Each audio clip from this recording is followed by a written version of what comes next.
Ever wonder why some people thrive under pressure while others break? It's not luck, it's science. Welcome to the Mind Performance Podcast. I'm Lindsay Paoli, a therapist and a mental performance strategist.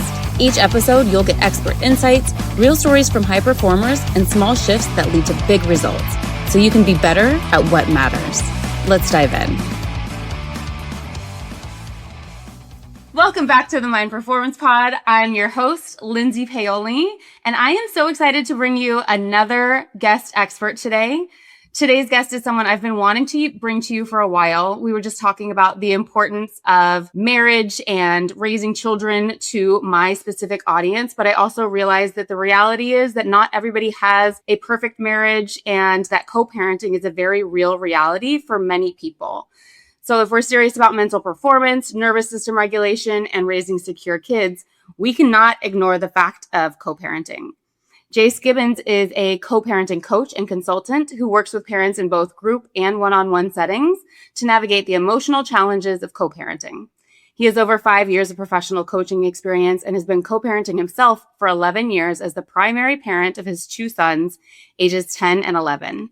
Jay's work focuses on helping parents regulate emotions, communicate clearly, and build peace from the inside out, regardless of what their co-parent does, which is my favorite part of this. Welcome, Jay. Yeah, I'm excited to be here. Glad to meet you and really make this happen. Yeah. Well, we're not technically meeting, but I guess in like a virtual setting, because I think that I was just thinking as we were chatting before this, I think that we met in a coaching program. Did we go to the event in San Diego together? I don't think so. I've not been to San Diego, so that would be a no from me. Were you in Xander's program? How do I know you? Okay, I think that might have been it then. Okay. Okay. I was like, wait, I feel like I know you from somewhere for sure. So it was a group coaching program. Yeah. All right, perfect. So we met several years ago and both were kind of endeavoring on our coaching journey. And I was just telling Jay behind the scenes here that watching his evolution has been really cool behind the scenes. You're definitely one of those people that I feel like I know just from social media because you're so candid and regular and consistent on your page that maybe I feel probably closer than we really are. Like I said, we're truly having our first conversation in person for the first time today. Yeah, and that's the goal though, because what I find is the journey that I'm on and the people that I want to help, they're told what they should do so often that I'm like a really good example of like very little of my life has gone according to plan. Like very little of my co-parenting was like fought for or decided in court. Like it has simply happened. And I feel like people get so caught up in what they should do. And I'm just here to live my life in front of people and let them know like there's a path you're supposed to be on. And the more you can accept that instead of fight it, the better things can get. Yeah, 100%. And you have, like I said, you share very candidly on your social media. Are you comfortable sharing your journey of co-parenting? How did you get here? How did I get here? I mean, there's the version of it that starts with, childhood where my mom was a single mom, being raised by her like solely. My dad wasn't ever in the picture. And then for her and I never saw her in a relationship. So like from the time I was 4 or 5 to probably like 22, I didn't really see her date. I didn't see her with men. So I went into dating and relationships off of her advice and without any example. And her advice was like, treat him good, Jay. Like treat him like she's like, she's gonna turn 70 this year. So she's very much like boomer. So her advice was always like, just be good to him. And it's like, cool. What does that mean? So I wasn't very successful in relationships. I took a lot of trauma, a lot of shame, a lot of my own wounds into relationships. And the woman I have kids with, we weren't married. Like we weren't even like in a fully established relationship. It was a friends with benefits situation and very unhealthy at that. And she got pregnant, early on in it. And at the time, it was just like, well, dang. At the time, it was more than dang. It was like, I ruined my life. Like, that was the honest thought was I ruined my life. I ruined her life. I ruined our kid's life. Do you mind me asking how old you were? I was 26. Okay, young. And so, some things that I, when I coach people, at that point in some people's lives, like they were trying to establish careers. I didn't have a plan at that point. So I was working in daycares. I was serving tables and I was, pretty directionless. Mm-hmm. And so having a kid, I say I thought about it ruined my life, but it was like all these plans I had, all these things I was gonna do. But really what happened was that it was so unhealthy. I don't really use the word toxic. Like I don't like that word. Me either. I guess it was unhealthy. I was trying to feel validated through sex. She was trying to get a family through sex. And the sex was good. So like it was just really hard to walk away from. So was it intentional? Because you have two. No, it was not intentionally tried to get pregnant because you said she was trying to have a family. That is a question for her. That is a question. I was not trying to have a child. Yeah. I mean, that's part of the story. And that's part of my story is that there's a long version and there's this version that we ended up having another child like 15 months later. And then she got pregnant. Mine are 13 months apart. So we're in this together. I love it. I do. After ages 3 and 4, I feel like you can breathe a little and I think as the mom, you have a much different experience than as the dad. Like as the dad, I liked it, but from the mom's point, I can imagine it being much that back to back is a little wild, but I love it now for sure. Yeah. I mean, sometimes I still have a little bit of embarrassment about it, but she got pregnant again because we slept together again. And it's kind of like, to me, I really equate it when I'm talking to my clients, like felt like quitting a drug. Like it did alter my brain chemistry. It did feel like I was chasing it. But during the third pregnancy, there was just so much that lies were told. And there was a third pregnancy? Yeah. Okay. Yeah. And I was there. I mean, I was there for all three. I was there for the third one. But then within 2 months of the third one being born, enough had come out, and I don't want to air dirty laundry, but it was enough had come out that I got a DNA test on that child. And the youngest one, the third one, wasn't mine. Yeah. And that just kind of opened Pandora's box that it was okay, at this point, everything could have been lied about. And then I did DNA tests on the other two, on the boys, and they weren't mine either. But at that point, the oldest was 2.5 and the youngest was a little over a year. And I mean, that broke me in a lot of ways. That was just it shattered my identity. I was very much a dad. I wanted to be a dad. But, it took me probably 24 hours and it was well, I'm still going to be dad. Oh.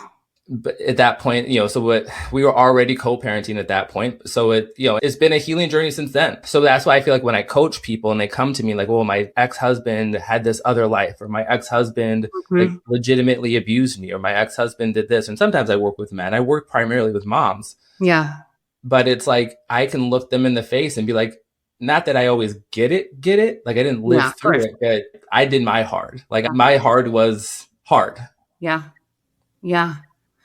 That's such a powerful story. I'm glad that you shared that. I didn't know if you were going to open up about all of that. And thank you. I can tell that this is still a hard story 10 and 11 years after the fact. This is one of those stories that kind of shift the trajectory of your life, right? Oh, 1,000%. Yeah.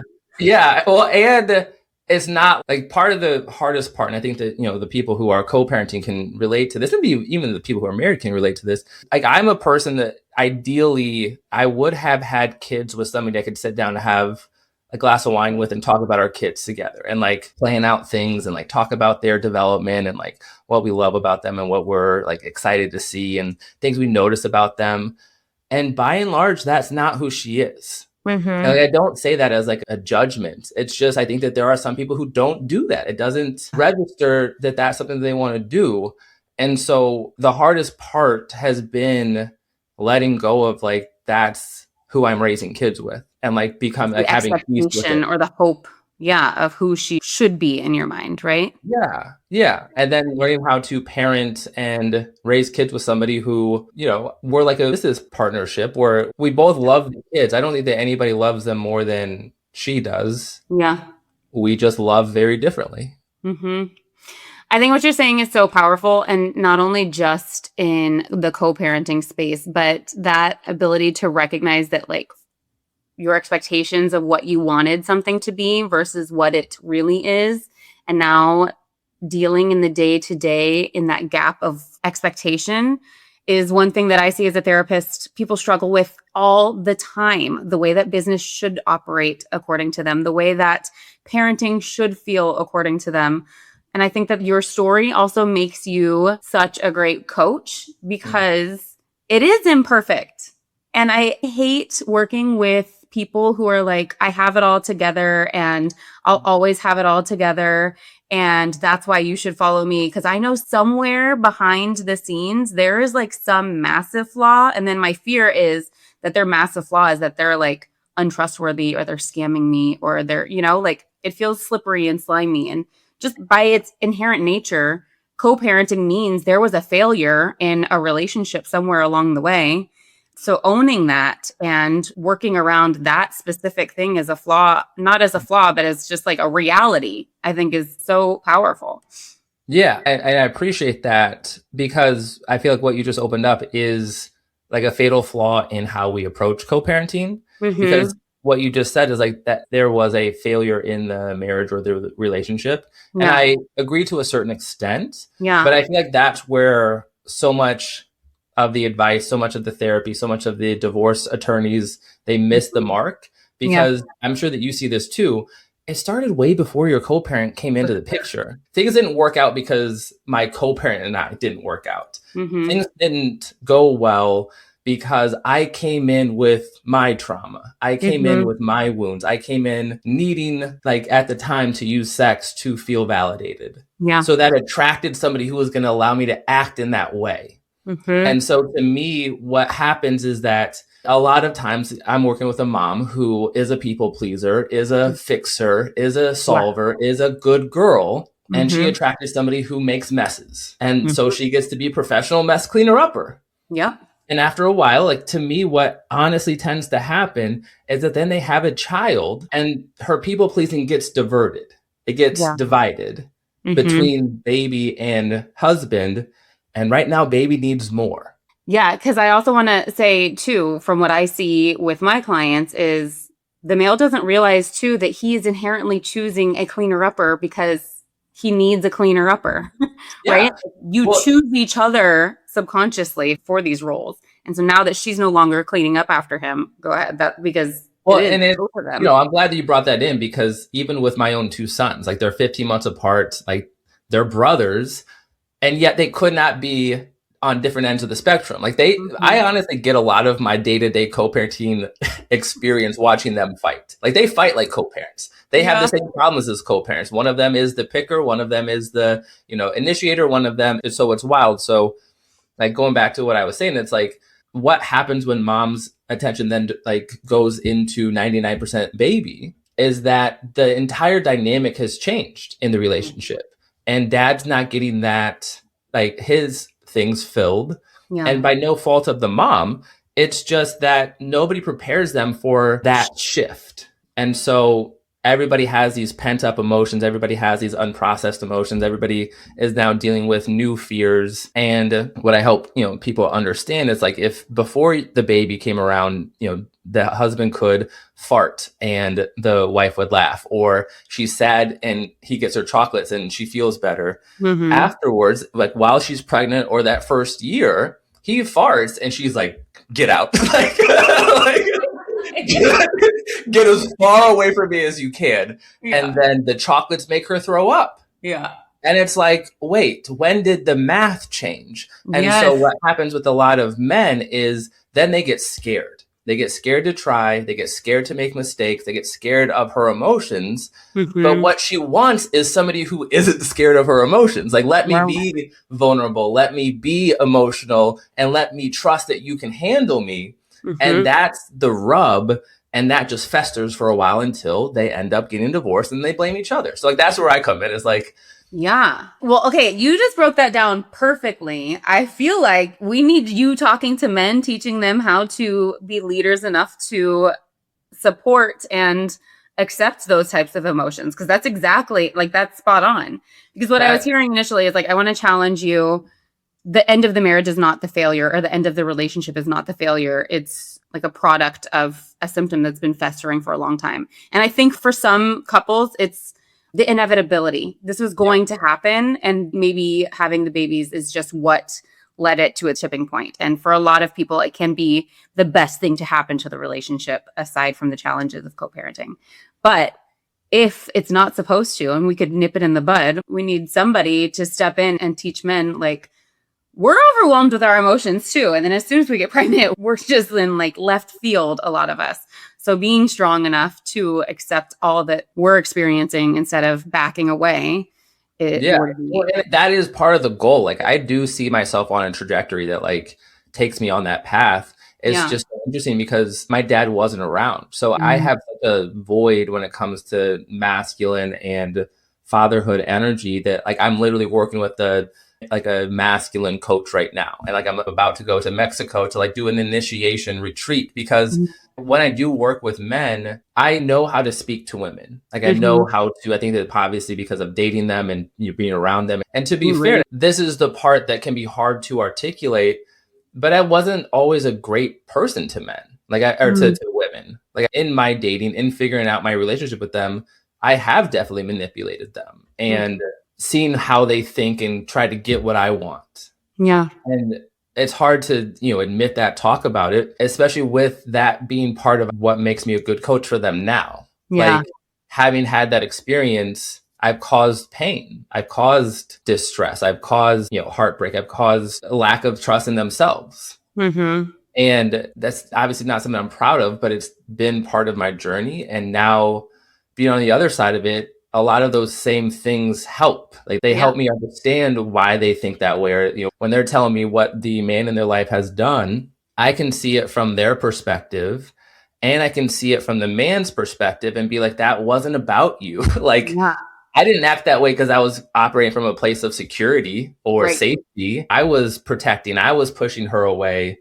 So the woman who I'm usually coaching is like, well, what did I do? Or like, why would he do that? I don't understand it. And it's like the hardest part for a lot of these moms is like very little of what the man does was ever about the woman. Yeah. And that can be hard to sit with. So that's a lot of what the coaching is like, what happens then? If how he treated me was about him, then what? Like if I can't keep blaming him, if I can't keep having him be the villain, then they face themselves. And that's the empowering part. It's like really scary, but that's the path I lead them on. So I feel like I'm doing that with myself and my coach. Yeah. And a couple of years from now, I'll be able to do that with men. But right now I know how to do that with women. Yeah. Which is such a good point. I always say, and I mean, this applies in therapy and coaching. If your coach does not have a coach, then like beware, because first of all, having a business in and of itself is massive self-discovery along the way. And then coaching, when you're starting to hear other people's most secretive, worst part of their lives that they're seeking outside help for, if you're not doing the work to manage you while managing these people's innermost thoughts, you're not a safe coach. So that's a really good, I guess, segue to plug that for people looking for coaches is good coaches have coaches too. Yeah. And mine even talks about his coach. So it's like, there's definitely a pipeline. I've learned it from somebody that he's learned it from. I know. Have you seen the meme that's like, I want the master coach. Like, I don't want the coach who coaches the coaches and then coaches the coaches. Like, just take me to the headmaster coach. That's the straight source. Yeah. So one of my favorite things about your content is exactly what you said at the end of your bio is parenting regardless of how the co-parent is parenting. And that's something that I see in just, personal friendships and with clients, a lot of the struggle. So how do you break that down for parents that you're coaching with their day-to-day, overcoming the frustration of dad does it this way, but I do it this way, and I've got to be okay with what's not in my control? Yeah, it is. It's one of the most common things. And the way I've done it is I've actually developed a system, a method. It's the Skibbins method, and it's 5 parts. And I'll go through them. But the biggest thing that we want to do is we want to direct it back to, okay, like, let's imagine that there's a difference in screen time. At house A, parent A, allows 2 hours of screen time per day. And parent B only limits it to 30. So then when the kids get to parent B, the kids are complaining and the kids are whining. Well, we get to do it at parent A's house. Like, how come we don't get to do it here? Yeah. More often than not, parent B is going to be frustrated. And to be fair, I was parent B for a while. That I just calling myself out there, where it's like, if only parent A would get on the same page, then this would be easier. Yeah. And the reality is that, like, okay, that is true. If parents, I think A, decrease their screen time, that would make it easier on parent B. Right. I think I switched them. But either way, you know what I'm saying. Yeah, I got you. But what we need to talk to about the parent who's frustrated with the screen time and the complaining is like, okay, let's take the other parent off the page. What is it that you're struggling when you're hearing your kids complain? Like, what's coming up for you? Oh, that's good, because it's not even about the screen time. It's Never. about your reaction and response to your kids in a difficult situation. 1000%. Oh, that's good. Right. So then it's like, okay, well, I feel like they're not going to like me, or I feel like it's, there's always a fear underneath it. Yeah. So then what I do and what I help them with is like, let's address that fear. Okay, so if you're worried that if you keep that boundary, you keep that standard that you only have 30 minutes and your kids complain, okay, then what? Well, then they might not like me. Okay, do we have evidence of that? Do we have any so tell me about the rest of your relationship. Oh, well, we have so much fun and we do this and that and we stay up late and we talk and we sleep in the same bed sometimes. Like, okay, so it sounds like you have a great relationship with your kids. Yeah. Cool. So then let's go back, and it just sounds like you have a hard time hearing your kids whine about you. And then we can break down, okay, is that like a lack of security in your own parenting? Is that a lack of faith in your relationship? Like, what is that emotion? What is that coming up for you? And then we address it. And then we've done all of this work, and they don't have to text their co-parent. They don't have to change anything about the co-parenting dynamic, because they now trust that they can set a boundary with their kids that like protects what they want to do in their home. Yeah. And that actually strengthens the relationship between the kids. Imagine that, like, this, like, it's, if your kids know they can complain and you still follow through, that's a safe space. Yeah. Because they're always going to push to see how strong the boundary is. Correct. Yeah. As you were saying this, more parents need this regardless of co-parenting. I think a lot of the anxiety in kids is stemming from lack of upheld boundaries in parenting in today.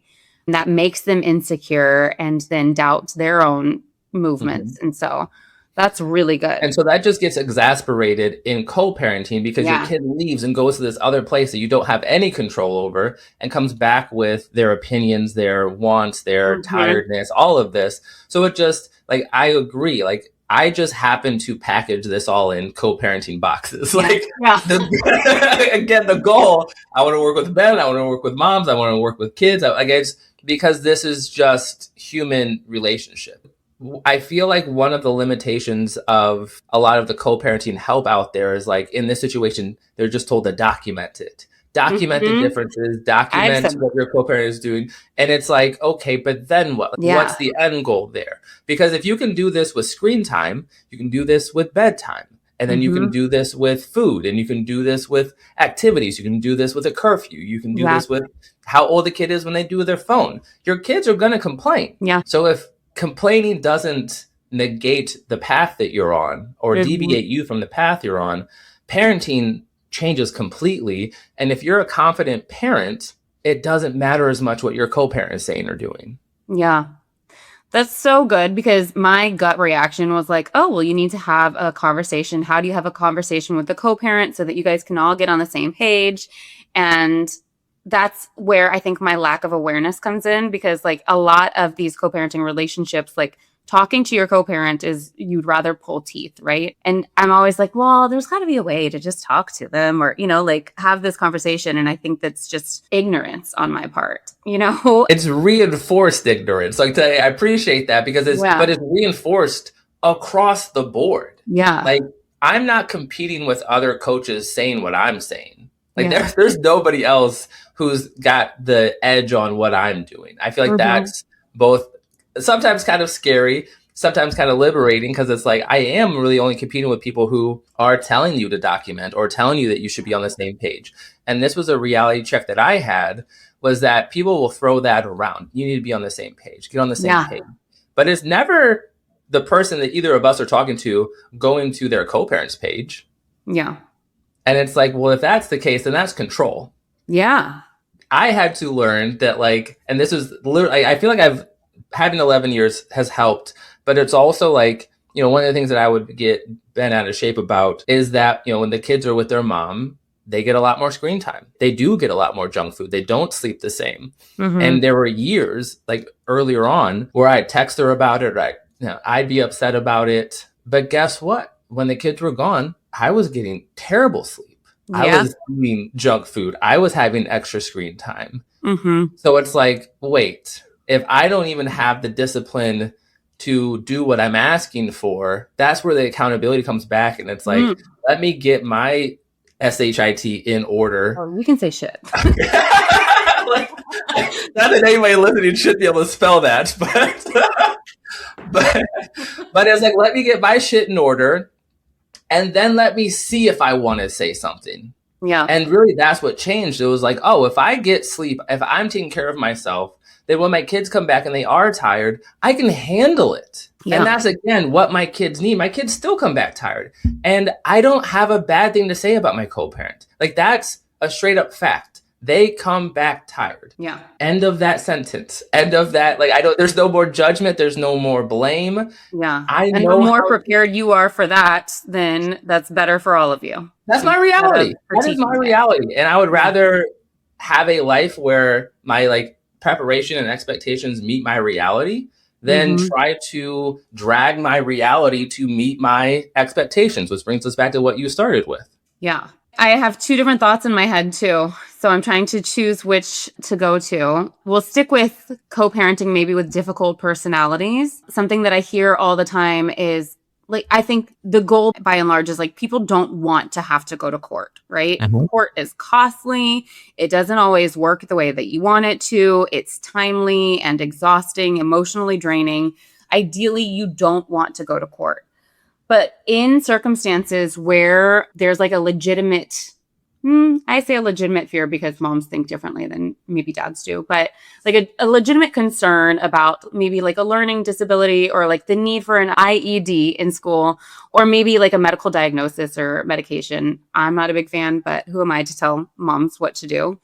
If there's a big disagreement on a big topic like that, where do you usually guide your clients? I mean, it's not popular. And this is, again, why it's maybe not going to land with everybody. I want you to really get to the root of why you want that. Like, why do you want the diagnosis?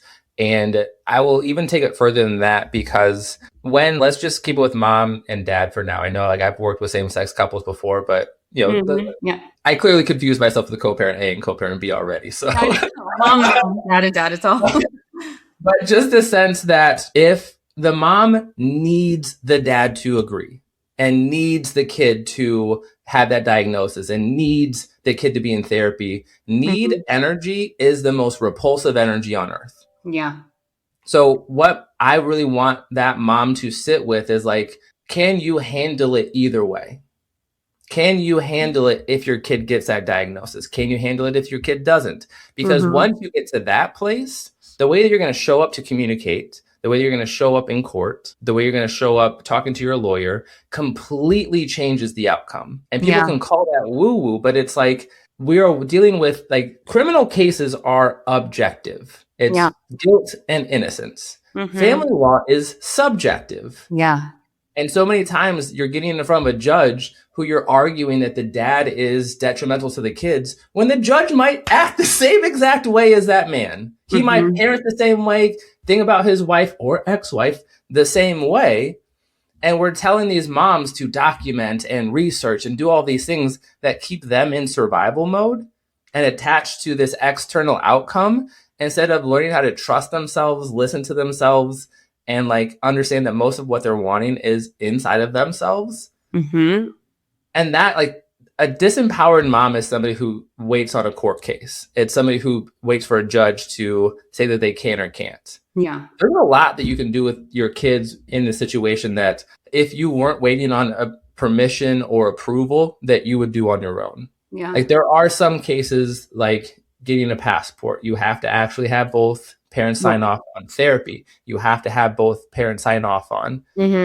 Let's not act like I couldn't take a trip within the country that still gets it, for now, 80% of the trip I was going to take outside the country. Let's not act like if I work on myself and bring in some of these therapeutic ideas and I'm actually regulated, that the therapy I'm wanting for my kid, I can't do 80% of at home. That is such a good point, because as a marriage and family therapist myself, I refuse to work with children because the power and hierarchical dynamics always come from the parents. The kids have very little control and are usually just a representation of whatever flaw is brewing in the house, right? And so as you're talking about this, I've taken one of my children to therapy regarding not like a behavior issue, but an issue I was concerned about. And thank God I went to a really good therapist. And she's like, I don't need to see them. You and I are going to sit down. Why is this such a problem for you? And I was like, oh, yeah, this is good. So what I signed up for? No, I was like, you know what? I always like say I hate therapists. And I'm like, oh, well, you're one of the good ones. You're right. And as marriage and family therapists, we're trained to know that it only takes one person to shift the entire dynamic of a family. So that's exactly what you're coaching is even if the family's disconnected, you have the power to shift everything. And I love your correlation of the energy. Needy energy is the most repulsive. I was going to say repulsive. I was like, is that what you said? But that's accurate, right? And I'm a big believer in energy. Like you can feel energy when you come into a room and you can feel ick energy a mile off somebody.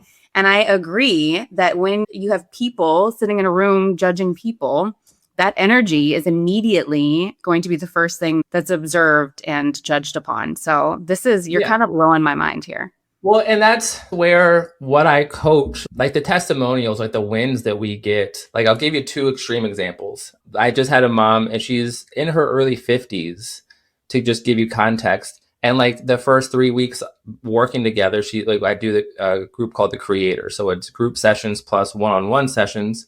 One of her early wins was like she went and bought bras for the first time in like a decade plus. Yeah. And it's like that's the level at which some of these women are coming in, that they're not taking care of themselves. Yeah. That like new bras aren't on the top 100 list of priorities. Yeah. So it's like, a lot of our wins aren't like, I won in court or I got my co-parent to do X, Y, and Z. It's more like, I realized that I haven't taken a shower or bought a new bra, and I started doing that. Or had friends or, Correct. Had me time. And then another big win, and I just had this one.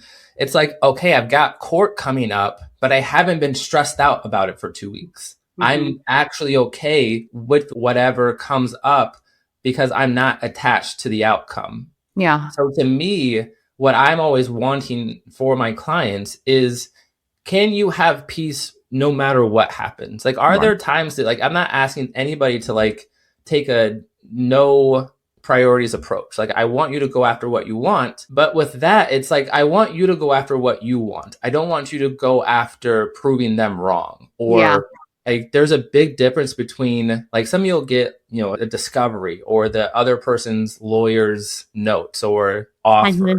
And they're like, oh my gosh, how could they say this about me? How could they think that I'm like this? And it's like, they're doing their job. Yeah. That is what they're paid to do, is try to get that other person what they've said that they want. Mm-hmm. So you could either fight what they're saying, or you could decide what you want and offer that. That is what you have control over. And if you can get clear about what you want and set that on the table, it's going to feel so much better than going in trying to prove what they said is wrong. Yeah. Having peace regardless of the outcome, I think, is another good one that like everybody needs, not just co-parents. That applies to everything in life. Learning how to accept what's coming at you and find the good in that, because you and I both know life is messy and it's rarely going to go according to plan, and learning how to find the good in the bad is a skill, so that you don't go into that. It almost becomes like manipulative energy of like, no, I just want to prove them wrong, which completely disconnects from the goal. Yes. And this is another like place that I don't even cause enough waves, I feel like, but I feel like if you were to describe like, I'm a big sports fan. So sometimes they'll do sports like blind reveals, and they'll reveal two like quarterbacks who have similar stats. Yeah. And it'll be like two quarterbacks you would never think, like Patrick Mahomes and like Tua Tagovailoa. And it's like, they should never be on the same graphic together. Dolphins are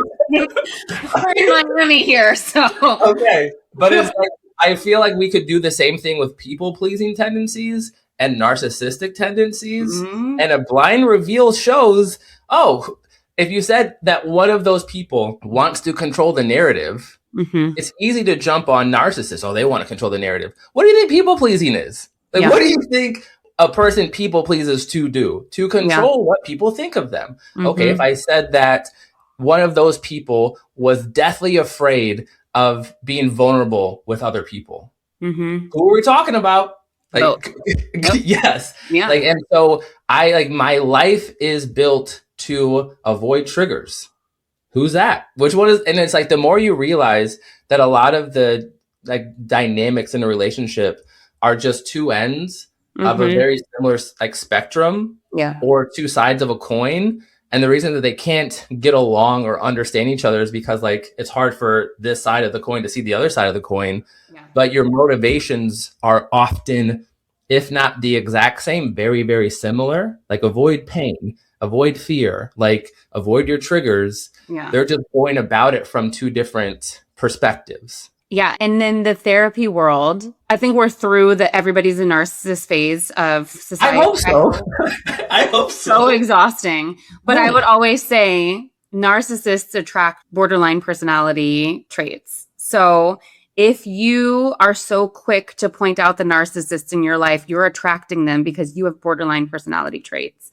And we need to focus on you because that's also not desirable, right? And the more you no longer have those traits, the more you'll not attract narcissists. We're always yin and yang, you know? And I think that I agree 100%. And I feel like this is where I want to just gently call out other people in my niche and like in the co-parenting world, because, you know, one thing that I hear a lot is there's not a lot of men doing what I do. And that's pretty accurate. Yeah. And so what I want to do is like gently call out the women who like make their entire page dedicated to the narcissist or to the high conflict person. And it's like, show me what you learned. Like, show me how you used the fact that you attracted this person into your life, put up with it for maybe a decade or more by self-abandoning yourself over and over again. So that like now, like, because at this point, if you were married to that person, you had children with that person, and you're co-parenting with that person, a lot of times the person who's leading the page and their followers, their lives are still revolving around that person. Yeah. And that's not freedom. That's not peace. That's survival mode. I'm just getting better at surviving this. I'm getting better at suppressing my emotions. I've gotten closer from like pretending I'm fine to operating at a I'm fine. And it's like, man, that's like, I see so many women and they're just neutralized. Like it's the saddest thing in the world to me to see women who like don't embrace their emotions or their like creative sides or their like I'm all about whimsy right now. Women need more whimsy. They need more whimsy. Like and it's like, and I think that that's part of like, I really think of myself having like a divine path. And what I mean by that is like, there is a healing component to me coaching women because most of the women I've coached have never experienced a masculine or a man who could hold space for them. Yeah. And when I do one-on-ones, especially early on, it's like 75% of the time they're crying. And it's just like, because they've allowed that crack to like, let the dam flow. And it's like, it just starts pouring out. And like half the time they're like, I'm so sorry. I promised myself I wasn't going to cry. And it's like, why? Like, let go of that promise. It's hard. Like, yeah. This is hard. This is the hardest thing you've ever done. Yeah. And you're going to try not to cry through it. If that doesn't show people how like disconnecting from your emotions is detrimental, it's like, if you're doing the hardest thing you've ever done, you should be crying through it. Like you should be crying often. You're regulating. That's right into my arena of nervous system regulation. Your tears are literally releasing toxins in the body and stress hormones. And like, you're meant to have these reactions to get back to baseline. And the more you stuff them, that becomes more problematic down the line. So, yeah. And I appreciate it because that's why a huge reason I was excited to talk to you, because like, I think that again, transparency's sake, I only knew how to do that through sex. Like for over a decade was like, I only knew how to get that feeling through sex. Yeah. And I remember like a few years ago, like I got into breathwork a little bit and I started to experience it there. But I remember like the first like hardcore sobbing cry that I had that felt like an orgasm. And I was like, what? Or, I mean, and that's a lot of women cry during or after sex. A lot of men cry after sex, and then we label them as like really not masculine, but that is their bodies regulating. It's a very similar physiological experience. Yeah. Yeah. So I feel like that's almost been like the journey too, is like, what other ways can I experience what I had told myself only could happen during sex? And like that has been like a really cool experience. Like I get it in nature sometimes where it's just like, you're just out there and like flow, man. Well, and it is because like you're never out in nature and be like, oh, that shouldn't be there. Like everything about nature is perfect. Like you never are on a hike and like something's out of place. That thought just doesn't enter your mind. So being out in nature to me is such a powerful reminder of like everything is happening exactly how it should. Everything is exactly where it should, when it should, how it should. And it's like, so I've done that. Like dancing is one of the things that like when you get into a really like a good song or like just really let yourself go, dancing is a huge thing like that. Dancing has been proven to be more effective than any antidepressant, anti-anxiety medication, and therapy combined. So I believe it. A little hard out. Well, and if you think about it, and if there's a mom listening or a dad, for sure, it's like, when is the last time you did these things? Like you're going through this hard time. You're lost without your kids. You're constantly triggered by your co-parent. And you're like, well, how could I even think about dancing? Yeah. I promise you it's something that you need more than you even realize. Like put on your favorite songs. Like Amy Winehouse got me through some tough times. Like put on some songs you can cry to, put on some songs you can dance to, put on some songs that like are annoyingly upbeat. Like dancing creation, like the group that I have is called The Creators and it's designed for moms because that's like the antithesis to me of survival mode is coming into your creator energy. Yep. I agree. Like, 100%. You literally created life. Like you created life. That's bonkers. Like you grew a human. Like how? Like it's just like how? And now you're just making it day to day to keep this little one alive. All you've got to do is like live. I mean, I think for your audience that's listening to you and isn't familiar with me, everything you're talking about is 100% what I do with women. Is I have the mind fundamentals, movement, intention, nourishment, deep connections, fresh air, unplugging, and learning. Every day is resetting the baseline of all of the neurotransmitters in your body so that you are more regulated. And those are often the things that women sacrifice or tell themselves that they don't have time for in order to raise their children and manage all of the stressors of life. And that's ass backwards. Like that doesn't make sense.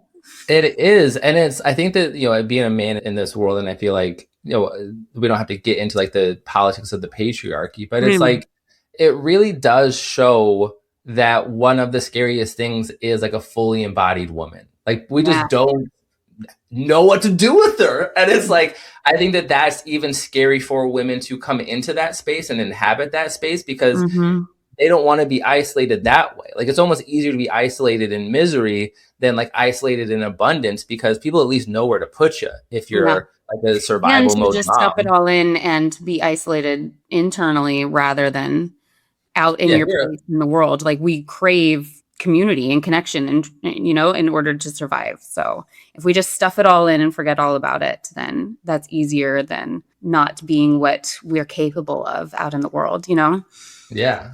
And we just had a guest 2 weeks before you're about to air, specifically talking about feminine power and the patriarchy. So a good listen for you and for other listeners, linking all of this together. Yeah, no, and I think it's almost like, I don't know, not reparations, but I really feel like part of why I'm in this space is because of some of the pain that I've caused for women to now show other women like how to not ever put up with a younger version of me, like to not put up with my bullshit. And I feel like I feel like once they can, it's like these, I know that decentering men is kind of like a trendy thing right now. I don't know if you've heard much about that, but it's like, there's a little bit of my ego that's like, wait, do we have to? And it's like, damn it, like the more I coach and the more that like these women do step into their own powers, like, oh, that's definitely part of it. Like decent. And it's also like from the decisions, like if you're a co-parenting mom, it's like so deeply embedded in them to like seek approval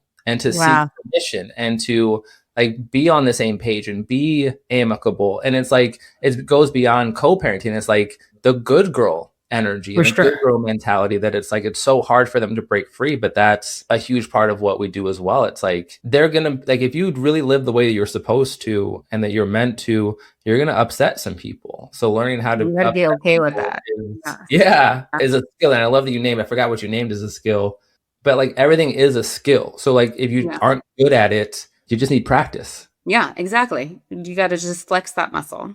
I know we're short on time. I've wanted to ask this question, so I'm going to take us in a totally different direction. And you may not even remember this. I'm probably going to freak you out right now. So I'm an avid social media follower, and I'm just clearly a creeper. Years ago, you said something on your social media that kind of like blew my mind as a newer parent. And you were talking about an inverted V of parenting your children and the consequences. Do you remember that analogy, and will you share it? Because it has really helped me through parenting. Yeah. So I think that if the listener can imagine a V, like at the bottom of the V should, like, that's like the infancy stage for your child. So as the V gets wider at the top, it's 18-ish. Okay. So at the beginning, I'm trying to do this from memory. I haven't talked about this in a while, so I'm glad that you brought this up. It's like they should have lower responsibility. Like you should be giving them, like as a baby, like, do you want the blue spoon or do you want the red spoon? Do you want to put your pajamas on now or after your bath? Or, things like that. They should have some choices. They should have some responsibility. But at the beginning, it's like we've just talked about, it's a skill. So then like when they're 3-4 years old, it's like, okay, do you want to like eat, hamburgers tonight or hot dogs? Do you want to watch one more episode of your favorite TV show or something else? And like, as the V gets wider, they should have more and more choice, because what you want as your kids get to that 11, 12, 13, 14, 15-year-old stage, you aren't the main person anymore. Yeah. So their friends influence them, their teachers influence them, their coaches influence them, their teammates influence them.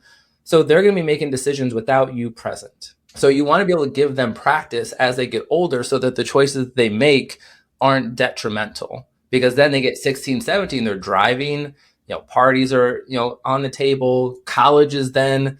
And, I went through a stage where nothing my mom said was worth listening to. I was crazy. But my parents were super strict. And I think that that's why that resonated with me so much, is like, oh, I need to start this really early on, because I was given very little choice. Like, I came from a very military regimented family. Like, this is what we're doing. This is how you should do it. I need you to do it this way, like make the bed this way, and very little choice. And that felt like protection for my parents, right? Is like, if we don't give her the choice, she can't screw up. Well, then I went out into the world and there was choice everywhere.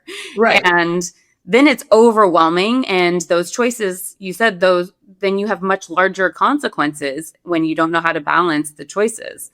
Right. And so that was really powerful for me. A good example right now is my kids are 10 and 11. And so we have chores, but it's much more like kind of like a daily cleaning list or like a daily expectation. So usually it's like read 15 minutes. Sometimes it's clean the room. Sometimes it's clean the bathroom. Sometimes it's, wipe the door, like the door frames.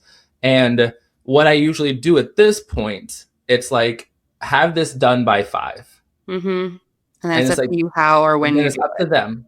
And, that has helped me go from, have you done it yet? I'm not constantly checking on them. I'm not constantly over their shoulder. Yeah. But then if they don't do it by 5, then there's a consequence. Then it's like, well, maybe the screens are done for the rest of the day, or, tomorrow you won't have that choice where you'll have to do it as soon as you get home from school. Yeah. But to me, I think I grew up in a similar way, not with the military, but like that it kind of had to be done a certain way.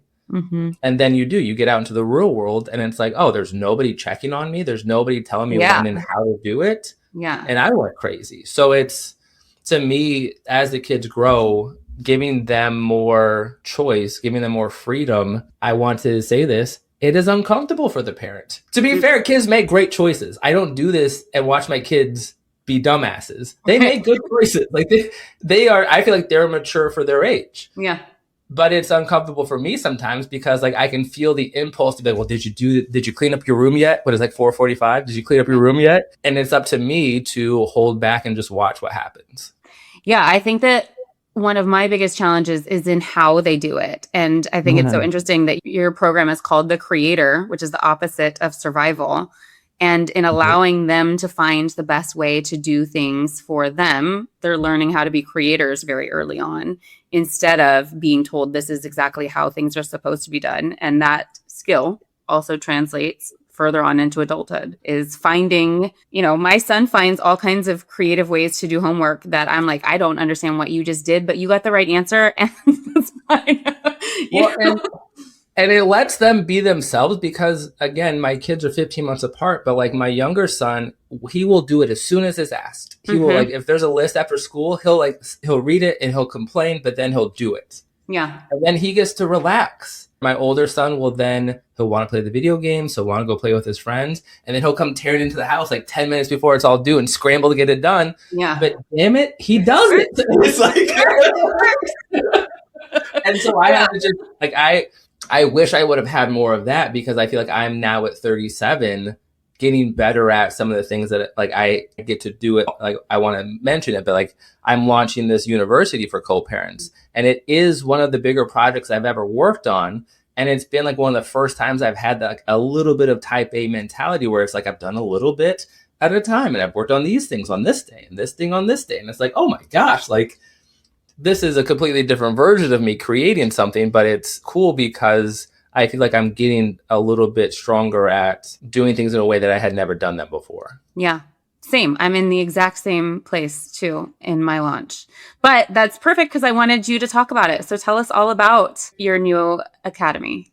So I call it's the Grounded Co-Parent University, and it's for all co-parents, but a lot of times I am talking to a mom who either has 50% or primary custody, because what I help with is the emotional regulation. Because what I find is that dysregulated moms end up yelling more at their kids and living in guilt. And those are the things that, like, when we blame the co-parent, we're not really ever addressing. Okay. So what I see, there's therapists, there's divorce lawyers, there's so many places to maybe learn the laws. But then it's like, you're getting this advice to take your emotions out of it. Just take your emotions out of it. Don't communicate with your emotions. Well, you need somewhere to at least understand your emotions, process them, and have consistent regulation. And so that's what I'm teaching. So every month, we're going to start the first 7 days of the month with a nervous system reset. And then the rest of the alignment. Look at us. Yeah. And so it's cool because I want people to understand this. Like, I use what I teach. So like, I think of it as brushing your teeth. Like, I'm not going to ever brush my teeth one day really well and be like, okay, I'm done for the week. I never have to brush them again. It's like, nope, I know I have to brush them tomorrow and the day after that. And so to me, that's the approach I'm taking to nervous system work and emotional regulation. It's like, this is the place to keep coming back to. You're going to get triggered tomorrow. You're going to get triggered next week. You're not failing, but you need a system. So we do the grounded response method. We do the Skibbins method. We'll teach you these things that help you stay grounded despite the chaos, despite what your kids think and say, despite what your co-parent says. It's for the person who needs that regulation. Yeah. I would love to talk to you too about the gut brain reset, which is the physiology of regulation. Maybe offer it to your university. We'll have to chat behind the scenes. Definitely. That would be exciting. That is not anywhere near what I know anything about. So that would be, I might just join. I might do it. And we'll start with that. Well, amazing. And so today we are dropping on March 23rd, which you said is also a launch day for you. So your cart is opening today. Is that correct? Correct. So the cool thing is, so we're recording previously. So I'm going to have one small group of people run through the 3 weeks that I have designed. And then the second launch is going to come on the 23rd when this drops. So as soon as this drops, you can come join us in the GCU, get signed up. It's only $49 a month. So it's like an ongoing course. I'm going to add classes to it. I'm going to add live workshops to it. So you come, you pay a monthly membership, and then you get access to it and you can use it as much as you want. It's self-paced. It's self-led. It's just going to be, what your lawyer recommends you in a year from now. You might as well get in now and start learning from it now. Yeah. And then you can document it and be like, I already did this work. Exactly. Yeah, I love that. So good. Where can people find you? Right now, find me on Instagram at Jay Skibbins. I have a website coming up, but it's not launched yet. So we'll just stick with Instagram. Perfect. Well, this has been incredible. Thank you so much for dropping all of your nuggets of wisdom. I can't wait for this to air. I have so many friends I'm going to recommend this specific episode to, and you have blown my mind multiple times today. So thank you for just being you and sharing your story and your expertise. Well, thank you. And anytime you need anything else, just let me know. I'm excited to help out. Absolutely. Thank you so much. Until next time, I'll see you guys all next Tuesday. Thanks for listening to the Mind Performance Pod. If you got value today, make sure to subscribe and leave a quick review. It really helps others find the show. As a thank you, grab your free Mind Fundamentals Compounding Consistency Habit Tracker at the bottom of the homepage on lindsaypaoli.com. And don't forget to follow us on Instagram at Mind Performance Pod for tips, updates, and behind-the-scenes content. Can't wait to see you in the next episode.